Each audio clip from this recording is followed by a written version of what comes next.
حضرتك اديني قدام الناس كلها قدام الكاميرا صاعد وقعدنا مع اي واحد تختاره ساعه كهرباء، خليه يقول لك انا اللي اخدت السباق.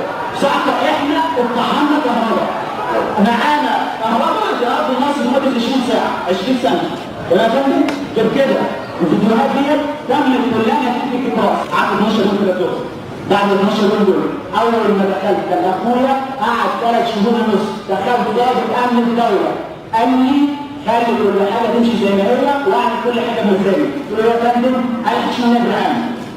قلت له طب ليه مش ظلم؟ قال لي هشيلها انا هشيلها. وانا عايز اقول لحضرتك في هنا في المحكمه امين الشرطه كان معانا في تظلم وعذبنا، لو عايز حضرتك اطلعه هطلعه، بس عايز حضرتك يعني مش عارف هيحصل ايه لما يرجع السجن بعد ما يقول الكلمه دي.